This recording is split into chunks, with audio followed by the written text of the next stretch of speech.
Hey, this is Josh for the Camera Project, and today I'll be talking about the Epson P700 photo printer. If you follow the channel, you may remember I did a video on the Epson P600. Well, just over 2 years later, Epson has a new model of their Pro 13-inch photo printer, and they've sent it to me for testing. With that said, I want to disclose that while this is not a paid review, the printer was provided free of charge. However, Epson has no say in the content and will not be reviewing before I post. First off, I want to say this is not going to be an in-depth review because, as I said in my P600 review, I'm not a photo printing expert. After getting the P600, I used it to make prints as planned, but I don't have years of experience testing out other printers from the competition to truly give a deep review. So let's talk about some of the technical specs that improve upon the P600. First off, something that anyone will notice is the size reduction. The P700 is 30% smaller than the P600, and according to Epson, both the P700 and the larger 17-inch version, the P900, are the smallest professional photo printers in their respective class. In terms of form factor, the printer is super sleek, and it'll fit nicely into any home office or photo studio. The tilting LCD screen has moved to the top of the printer, which allows for full customization of print settings and a touch interface for doing tasks like choosing the paper type or even setting up the Wi-Fi. Other things I noticed right away were the open window at the top of the printer, where you could watch the print laying down onto the paper and make sure everything's looking right, and the perforated drying rack for catching and drying your prints after they come out of the machine. In terms of ink, there's a new ink set for the P700 and P900 with 10 ink channels. The P700 will take the 25 ml cartridges, and the P900 will take the 50 ml cartridges. With that said, if you're someone who's going to be printing a lot, the P900, while more expensive to start, will probably pay for itself in ink savings with these larger tanks, which, cost per milliliter is a lot less. Another big improvement for anyone coming from the P600 is no more ink switching when going between black and white and color. Let me explain. On the P600, the printer would have to do this process when you switch from photo to matte black ink cartridges.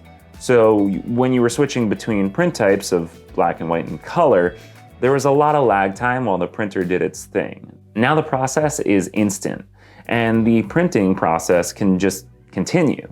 Another big improvement is that the roll paper feed is now built into the printer on the P700 specifically. So no more accessories to deal with when you need to do long prints. The P900, however, does require an optional roll feed. With the built-in roll feed on the P700, you can theoretically do prints of up to 13 inches by 129 inches, which is almost 11 feet long, which is crazy. Though I can't say that I've tried it myself. With a standard sheet of paper, the max size is 13 inches by 19 inches. Okay, with all that tech stuff out of the way, let's see what the process is to make a print from Lightroom Classic. I've already set up the Wi-Fi on the printer, so it's not wired to the computer, and I've installed all the Epson software, including the media profiles. That's what makes it easy. I don't need to worry about ICC profiles or other manual setups. It's all built into their media downloader, and I haven't done anything special here. So let's go ahead and see what the process is like from a computer.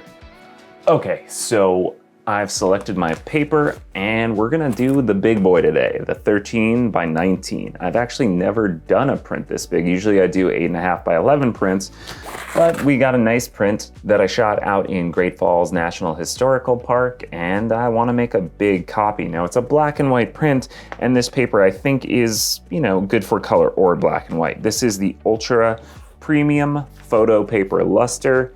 And as you can see, it's big, but we're gonna load it up and we're gonna test it out on the printer. We're over in Lightroom Classic, and basically I'm in the print module. I already have the basics set up, but essentially what you need to do is go to page setup and make sure your page size is set up right.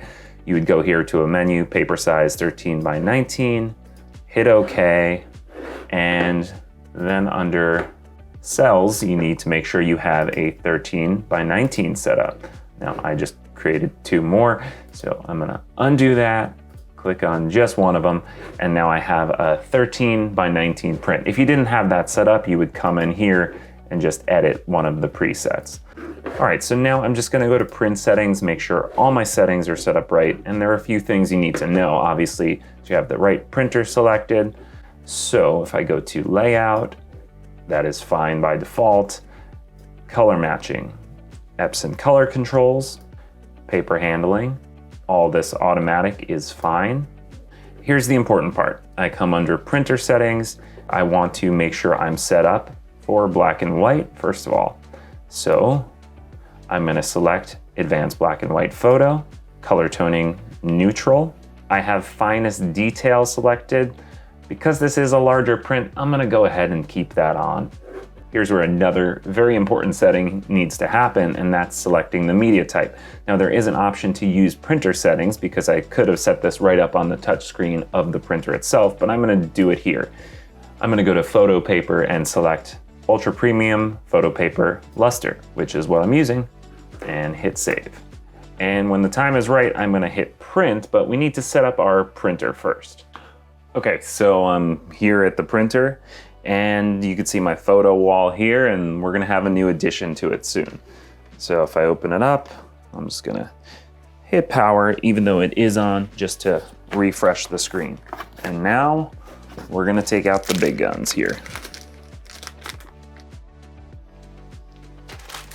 You'll notice with any of the Epson printer, it comes really well wrapped, so you could put it back and keep it in good shape back in the box when you're done. It says, attention, this is the printable side, so now we know. And of course, I'm gonna try to be really careful and handle a piece from the back just to not get my hand prints on it. I'm gonna just hit OK here, even though it's asking what the paper is, and the settings that are here are wrong, but I already set that up on the computer, so it shouldn't matter. I'm gonna hit OK on the computer, hit print, and we're gonna watch it go.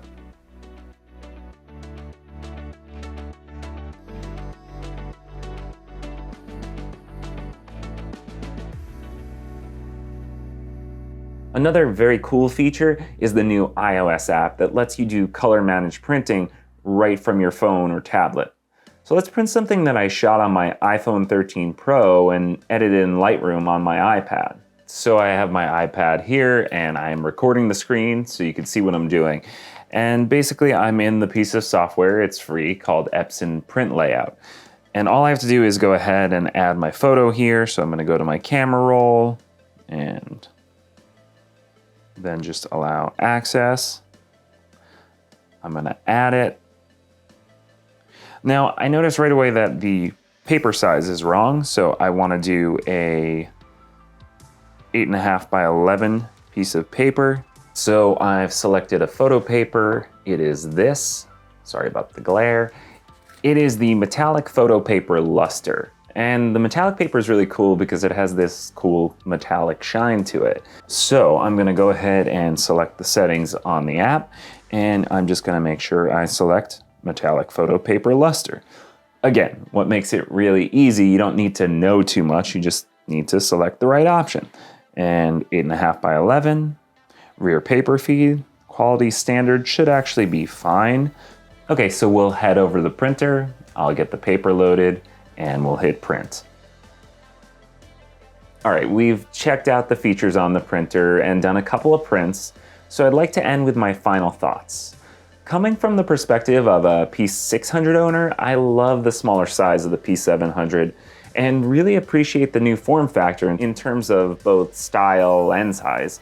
The prints look great, and using Epson Media makes the process super simple. As I said at the start, I'm not a print expert, but I'm super happy with the quality of the prints. So if you're looking to get into printing, I think the P700 is a great place to start. And if you're going to do a lot of it, the P900 will probably actually save you some money over time. If you like this video, please hit that thumbs up and go ahead, hit subscribe. Do it.